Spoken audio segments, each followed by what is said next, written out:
Expectations ಎಲ್ಲ ಇಟ್ಕೊಂಡು ಬಂದಿರ್ತೀವಲ್ಲ.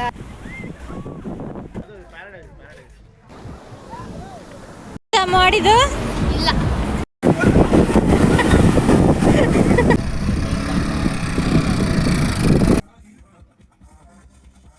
ನಾವು ಯಾವುದು ಪಾಂಡಿ ಮರೀನಾ ಬೀಚಿಗೆ ಬಂದಿದ್ದೀರಿ. ಇಲ್ಲಿ ನೋಡಿ ಎಷ್ಟು ಬಿಕೋ ಅಂತಿದೆ.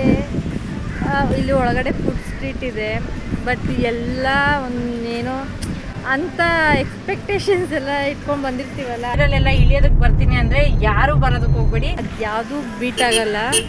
ಇವಾಗ ನೆಕ್ಸ್ಟ್ ಗಾಂಧಿ ಬೀಚ್ ಅಂತೆ, ಇಲ್ಲೇ ಇವ್ರು ಯಾರೋ ಲೋಕಲ್ ಹೇಳಿದ್ರು ಅಲ್ಲಿ ಚೆನ್ನಾಗಿದೆ ಅಂತ. ಸೊ ಅಲ್ಲಿಗೆ ಹೋಗೋಣ ಅಂತ ಅಂದ್ಬಿಟ್ಟು ಇವಾಗ ಮತ್ತೆ ಹೋಗ್ತಾ ಇದ್ದೀವಿ.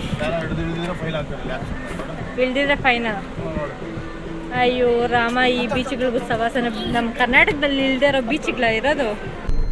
ಯಾರಾದರೂ ಪಾಂಡಿಚೇರಿ ಬೀಚ್ಗಳಿಗೆ ಬರ್ತೀನಿ ಅಂದರೆ Pondy Marina beach, Serena beach, ಆಮೇಲೆ ರಾಕ್ ಬೀಚ್, ಇದು ಮೂರೂ ವೇಸ್ಟ್. ಅದರಲ್ಲಿ ರಾಕ್ ಬೀಚ್ ಫೋಟೋ ಶೂಟ್ಸ್ಗೆಲ್ಲ ಬೆಸ್ಟ್, ಸೂಪರ್ ಆಗಿದೆ, ಏನೋ ಫಾರಿನ್ ಸ್ಟ್ರೀಟ್ ಥರ ಇದೆ.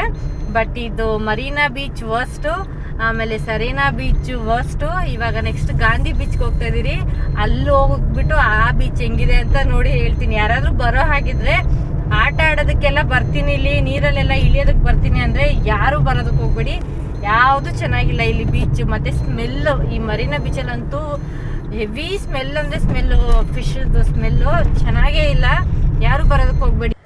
ಇನ್ನೂ ಒಂದೇನೆಂದರೆ, ನಾವು ಮೇನ್ ಬಂದಿದ್ದೇ ಇಲ್ಲಿ ಏನೋ ಸೀ ಫುಡ್ ಎಲ್ಲ ಚೆನ್ನಾಗಿರುತ್ತೆ ಅನ್ನೋ ಥರ. ಸೊ ಹಾಗಾಗಿ ನನ್ನ ಹಸ್ಬೆಂಡ್ಗೆ, ಮಕ್ಕಳಿಗೆಲ್ಲರಿಗೂ ತುಂಬಾ ಇಷ್ಟ seafood, fish, crab, prawns ಅದೆಲ್ಲ ತುಂಬಾ ಇಷ್ಟಪಡ್ತಾರೆ. ಸೊ ಹಾಗಾಗಿ ನಾವು ಬೀಚ್ ಹತ್ರ ಹೋಗೋಣ ಅಂತ ಬಂದಿದ್ದು. ಹಾಗೆ ಮಕ್ಕಳೆಲ್ಲರಿಗೂ ನೀರಲ್ಲಿ ಆಟ ಆಡ್ಸೋಣ ಅಂತ ಕರ್ಕೊಂಡ್ಬಂದಿದ್ದು. ಮಕ್ಕಳಿಗೆಲ್ಲ ಬೀಚ್ ಅಂದರೆ, ಫಾಲ್ಸ್ ಅಂದರೆ ತುಂಬ ಇಷ್ಟ ಆಗುತ್ತಲ್ವ. ಸೊ ಹಾಗಾಗಿ ಬೀಚ್ ಹತ್ರ ಹೋಗೋಣ ಅಂತ ಅಂದ್ಬಿಟ್ಟು ಬಂದಿದ್ದು. ನಾವು ಚೆನ್ನೈಯಲ್ಲೇ ಮರೀನಾ ಬೀಚ್ ಹತ್ರ ಲಾಸ್ಟ್ ಟೈಮ್ ಹೋಗಿದ್ವಿ, ಬಟ್ ಅದು ಕೂಡ ಅಷ್ಟೇ, ನಾವು ಆಟ ಆಡ್ಬೋದು, ಬಟ್ ಡ್ರೆಸ್ ಚೇಂಜ್ ಮಾಡೋಕ್ಕೆಲ್ಲ ತುಂಬಾ ಕಷ್ಟ ಆಗೋದು. ಸೊ ಹಾಗಾಗಿ ಅಲ್ಲಿ ಬೇಡ ಅಂತ ಅಂದ್ಬಿಟ್ಟು ನಾವು ಈ ಸಲ ಪಾಂಡಿಚೇರಿಗೆ ಬಂದ್ವಿ. ಬಟ್ ಇಲ್ಲಿ ಬಂದರೆ ಆಟ ಆಡೋದಕ್ಕೆಲ್ಲ ನಮಗೆ ಒಳ್ಳೆ ಬೀಚೇ ಸಿಗಲಿಲ್ಲ. ಕೊನೆಯ ಆಪ್ಷನ್ ಅಂತ ಅಂದ್ಬಿಟ್ಟು ನಾವು ಪ್ಯಾರಡೈಸ್ ಬೀಚ್ಗೆ ಹೋಗೋಣ ಅಂತ ಅಂದ್ಕೊಂಡಿದ್ದೀವಿ. ಸೊ ಅಲ್ಲಿ ಹೇಗಿರುತ್ತೆ ಅಂತ ನೋಡಬೇಕು. ಅದು ಕೂಡ ಅಷ್ಟೇ, ಯಾರೋ ಸಜೆಸ್ಟ್ ಮಾಡಿದ್ರು ಫೈನಲ್ ಆಪ್ಷನ್, ಅದು ಪ್ರೈವೇಟ್ ಬೀಚ್. ಹಾಗಾಗಿ ಒಂದ್ಸಲ ಹೋಗಿ ನೋಡೋಣ ಅಂತ ಅಂದ್ಬಿಟ್ಟು ಇವಾಗ ಅಲ್ಲಿಗೆ ಹೋಗ್ತಾ ಇದೀವಿ. ಏನು ಒಬ್ಳೊಬ್ಳೆ ಮಾತಾಡ್ಕೊಂಡು ಹೋಗ್ತಾ ಇದ್ದಾಳೆ ಅಂತ ಅನ್ಕೊಳ್ತಾ ಇರ್ಬೋದು. ಆ್ಯಕ್ಚುಲಿ ನಾನು ಅಲ್ಲಿ ವಾಯ್ಸ್ ಕೊಟ್ಟಿದ್ದೆ, ಬಟ್ ಇವಾಗ ನೋಡ್ತಾ ಇದ್ದೀನಿ ಎಡಿಟ್ ಮಾಡಬೇಕಾದ್ರೆ ವಾಯ್ಸ್ ಎಲ್ಲ ಹೋಗ್ಬಿಟ್ಟು ಫಾಸ್ಟ್ ಫಾರ್ವರ್ಡ್ ಆಗಿಬಿಟ್ಟಿದೆ. ಸೊ ಹಾಗಾಗಿ ನಾನೇ ವಾಯ್ಸ್ ಓವರ್ ಕೊಡ್ತಾ ಇದ್ದೀನಿ. ಆ್ಯಂಡ್ ಇವಾಗ ನಾವು ಪ್ಯಾರಡೈಸ್ ಬೀಚ್ ಹತ್ರ ಬಂದಿದ್ದೀವಿ. ಇಲ್ಲಿ ಒಬ್ಬರಿಗೆ 70 ರೂಪೀಸ್ ಟಿಕೆಟ್, ಬಿಲೋ 10 ಇಯರ್ಸ್ ಕಿಡ್ಸ್ಗಾದರೆ ಫ್ರೀ ಆಫ್ ಕಾಸ್ಟು. ಸೊ ನನಗೆ, ನನ್ನ ಹಸ್ಬೆಂಡ್ಗೆ ಟಿಕೆಟ್ ತೊಗೊಂಡು ಒಳಗಡೆ ಬಂದ್ವಿ. ಇದು ಒಂಥರ ಚೆನ್ನಾಗಿದೆ, ಅಂದರೆ ಪ್ರೈವೇಟ್ ಬೀಚ್ ಆದ್ರೂ 70 ರೂಪೀಸ್ ವರ್ತ್ ಅಂತ ಅನಿಸ್ತು.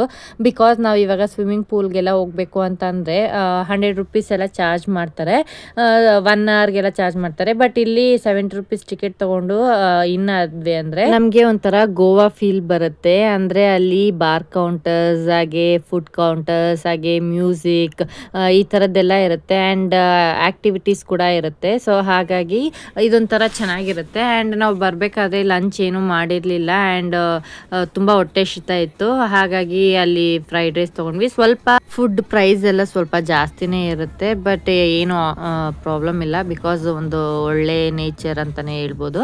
ಸೊ ಇವಾಗ ನನ್ನ ಮಕ್ಕಳಂತೂ ತುದಿಗಾಲಲ್ಲಿ ಕಾಯ್ತಾ ಇದ್ದಾರೆ ಹೋಗಿ ಬೀಚಲ್ಲಿ ಆಡಬೇಕು ಅಂತ. ಅದಕ್ಕೂ ಮುಂಚೆ ಏನಾದರೂ ಸ್ವಲ್ಪ ತಿನ್ನಿಸಿ ಕುಡಿಸಿ ಕರ್ಕೊಂಡು ಹೋಗ್ಬಿಟ್ರೆ ಅವ್ರಿಗೂ ಎನರ್ಜಿ ಇರುತ್ತೆ ಅಂತ ಅಂದ್ಬಿಟ್ಟು ಸ್ವಲ್ಪ ಕೂಲ್ ಡ್ರಿಂಕ್ಸು ಹಾಗೆ ಫ್ರೈಡ್ ರೈಸ್ ಎಲ್ಲನೂ ತೊಗೊಂಡು ಇಲ್ಲೇ ತಿನ್ಕೊಂಡು ಮತ್ತೆ ಹೋಗೋಣ ಅಂತ.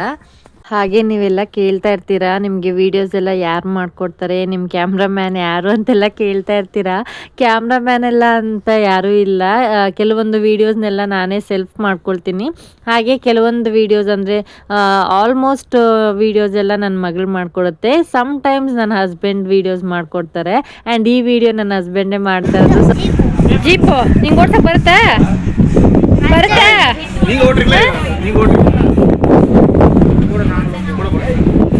ಅವ್ನು ಹಿಡ್ಕೊಳ್ತಾನಂತೆ, ಅವ್ರಿಗೆ ಹೇಳು.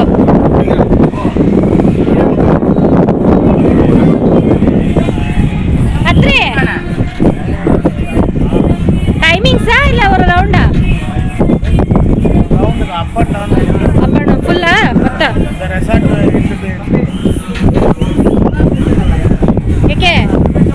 ಚಿಂಟ ಇರ್ತಾನೆ ಹೋಗು. ನಾವ್ ಬರಲ್ಲ, ನಿಮ್ಮಿಬ್ಬರಿಗೂ ಸೇರ್ಸ್ ಮಾಡ್ತಾ ಇರೋದು ಹೋಗು. ಅದೇನ್ ಬರೋ, ನಾವೇನು ಹಾರ್ಕೊಂಬರಕ್ಕಾಗತ್ತಾ? ಅವ್ರು ಕರ್ಕೊಂಡೋಗಿ ಹಿಂಗೆ ಕರ್ಕೊಂಬರ್ತಾರೆ ಹೋಗು. ಚಿಂಟು ಹ್ಯಾಪಿ ನೀವಿಬ್ಬರೇ ಹೋಗ್ಬೇಕು, ನಾವೆಲ್ಲ ಬರಂಗಿಲ್ಲ. ನನ್ನ ಮಗಗೆ ಈ ಥರ ಸ್ಯಾಂಡ್ರೈಡ್ ಹೋಗೋದಕ್ಕೆ ತುಂಬಾ ಇಷ್ಟ. ಕೇಳ್ದ, ಸೊ ಹಾಗಾಗಿ ಅಕ್ಕ ತಮ್ಮ ಇಬ್ಬರನ್ನು ಕಳಿಸ್ತಾ ಇದ್ದೀನಿ.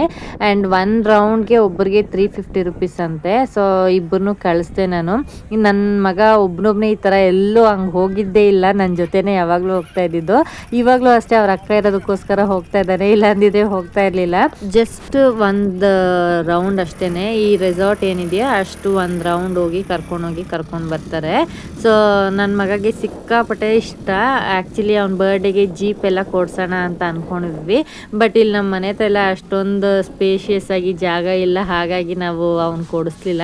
ಹಾಗೆ ಇಲ್ಲಿ ಹೋಗ್ತೀನಿ ಅಂತ ಅಂದಿದ್ದ, ಸರಿ ಹೋಗ್ಲಿ ಅಂತ ಅಂದ್ಬಿಟ್ಟು ಮಕ್ಳಿಗೆ ಖುಷಿಯಾಗಿದೆ, ನಮಗೂ ಅದೇ ಅಲ್ವಾ ಬೇಕಾಗಿರೋದು. ಸೊ ಹಾಗಾಗಿ ಹೋಗಿ ಬರಲಿ ಅಂತ ಅಂದ್ಬಿಟ್ಟು ಕಳಿಸಿದ್ವಿ. ನೋಡಿ ಇಷ್ಟೇ, 1 ರೌಂಡ್ ಹಿಂಗೋಗಿ ಹಿಂಗೆ ಬರೋದು. ಅದಕ್ಕೆ ಒಬ್ಬರಿಗೆ 350 ರುಪೀಸ್ ಚಾರ್ಜ್ ಮಾಡ್ತಾರೆ. ಹಾಗೆ ಇಲ್ಲಿ ತುಂಬ ಆ್ಯಕ್ಟಿವಿಟೀಸ್ ಇತ್ತು.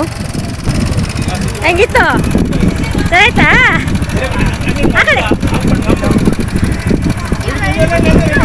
ಚಿಂಟ ಅಲ್ಲೇ ಇರು.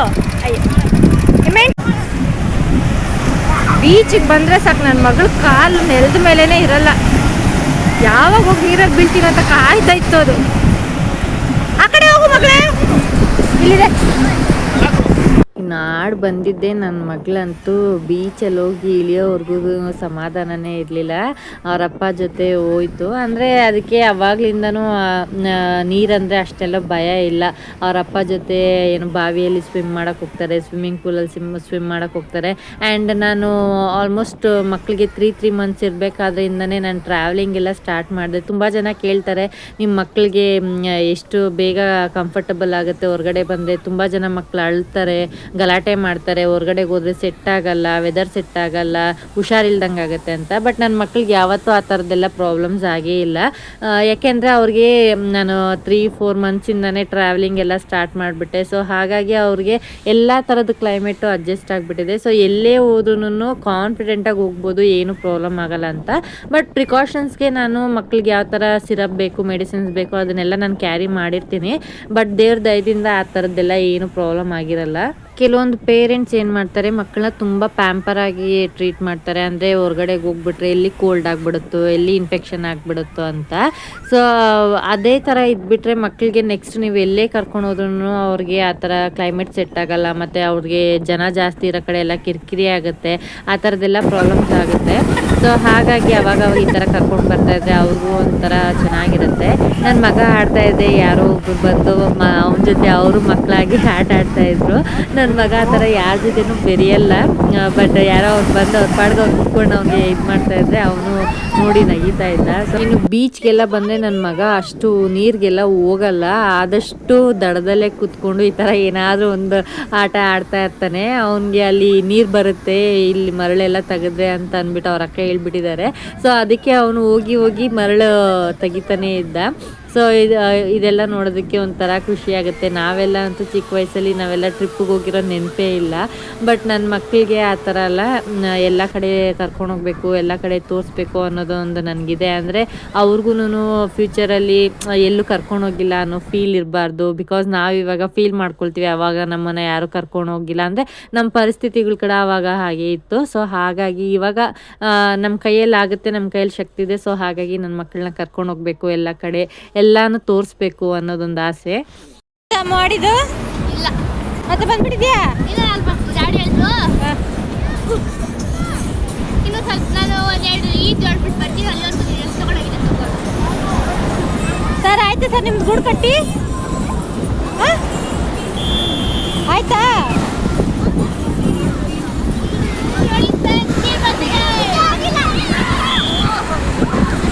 ಈಗ ಟೈಮು 6 ಗಂಟೆ ಹತ್ರ ಆಗಕ್ಕಾಯಿತು. ನಾವು ಬೀಚ್ ಹತ್ರ ಬಂದಾಗ 4:15 ಆಗಿತ್ತು. ಸೊ ಹುಡುಕಿ ಬರೋಷ್ಟಕ್ಕೆ ಅಷ್ಟಾಗೋಯ್ತು ನಮಗೆ.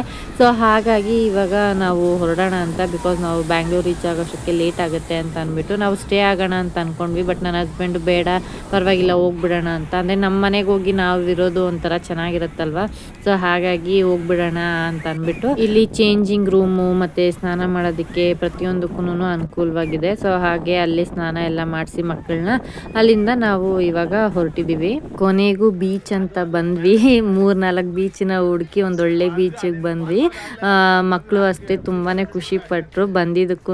ಅಂದರೆ ನಾವು ಅರ್ಧ ಬೀಚ್ಗೋಸ್ಕರನೇ ಪಾಂಡಿಚೇರಿಗೆ ಬಂದಿದ್ದು. ನಾವು ಹಾಗೆ ಹೋಗಿದ್ದಿದ್ರೆ ನಮಗೂ ಅಷ್ಟು ಖುಷಿ ಆಗ್ತಾ ಇರಲಿಲ್ಲ. ಸೊ ಮಕ್ಳಿಗೂ ಬೇಜಾರಾಗಿರ್ತಾ ಇತ್ತು. ಸೊ ಹಾಗಾಗಿ ಇವಾಗ ಎಲ್ಲ ಮುಗಿಸ್ಕೊಂಡು ಇವಾಗ ಹೊರಟಿದ್ದೀವಿ. ಎಲ್ಲ ಬೀಚಲ್ಲಿ ಆಟಾಡಿ ಸ್ನಾನ ಮಾಡಿ ಇವಾಗ ಮನೆ ಕಡೆಗೆ ಹೋಗ್ತಾ ಇದ್ದೀವಿ. ಮಧ್ಯಾಹ್ನ ಊಟನೇ ಸರಿಯಾಗಿ ತಿಂದಿಲ್ಲ. ಅದೇನೋ ಎಗ್ ಫ್ರೈಡ್ ರೈಸ್ ಅಂತ ಇಸ್ಕೊಂಡ್ವಿ. ಓಕೆ ಒಂದು ಪ್ಲೇಟ್ 200 ರೂಪೀಸ್ ಅಂದರು. ದುಡ್ಡೋದ್ರೂ ಪರವಾಗಿಲ್ಲ, ಅಟ್ಲೀಸ್ಟ್ ಚೆನ್ನಾಗಿರ್ಬೇಕಲ್ಲ. ಏನೋ ತಿನ್ಬೇಕು ಅಂತ ತಿಂದಿದ್ದಾಯ್ತು. ಇವತ್ತೇನೋ ಫುಡ್ಡೇ ಸೆಟ್ ಆಗಿಲ್ಲ. ಈ ಇದರಲ್ಲಿ ಇರೋದಕ್ಕಂತೂ ಆಗಲ್ಲ. ಫಸ್ಟು ಮನೆಗೆ ಹೋಗ್ಬೇಕು, ಫಸ್ಟ್ ಬಿಸಿ ನೀರಲ್ಲಿ ಸ್ನಾನ ಮಾಡಬೇಕು. ನಮ್ಮ ಮನೇಲಿ ನಾವು ರೆಸ್ಟ್ ಮಾಡ್ಬೇಕು, ಆವಾಗಲೇ ಒಂದು ಸಮಾಧಾನ. ಇವಾಗ ಮನೆಗೆ ಹೋಗೋದು. ಇವಾಗ ಟೈಮು 6:30 ಆಗಿದೆ. ಸೊ ಇಲ್ಲಿಂದ 4 hours 5 hours ಅಂದರೆ ಮಿಡ್ ನೈಟ್ ಆಗುತ್ತೆ ಹೋಗೋಷ್ಟಕ್ಕೆ. ಸೊ ಹೋಗಿ ರೀಚ್ ಆಗೋದು. ಹೋಗ್ತಾನೆ ಎಲ್ಲೋ ಹೆಂಗೆ ಸಿಗುತ್ತೋ ಹಂಗೆ ಊಟ ಮಾಡಿಕೊಂಡು ಹೋಗ್ಬಿಡೋದಷ್ಟೇ. ಸೊ ಇವತ್ತಿನ ಈ ವ್ಲಾಗ್ನ ನಾನು ಇಲ್ಲಿಗೆ ಏನು ಮಾಡ್ತಾಯಿದ್ದೀನಿ. ಈ ವ್ಲಾಗ್ ಇಷ್ಟ ಆದರೆ ಪ್ಲೀಸ್ ಲೈಕ್ ಮಾಡಿ, ಶೇರ್ ಮಾಡಿ, ಹಾಗೆ ನನ್ನ ಯೂಟ್ಯೂಬ್ ಚಾನಲ್ನ ಸಬ್ಸ್ಕ್ರೈಬ್ ಮಾಡಿ, ಪಕ್ಕದಲ್ಲಿರೋಂಥ ಬೆಲೈಕನ್ನ ಪ್ರೆಸ್ ಮಾಡಿ. ಮತ್ತೆ ನಾನು ಮುಂದಿನ ವ್ಲಾಗ್ ಜೊತೆ ಸಿಗ್ತೀನಿ. ಅಲ್ಲಿವರೆಗೂ take care, bye. Thank you for watching.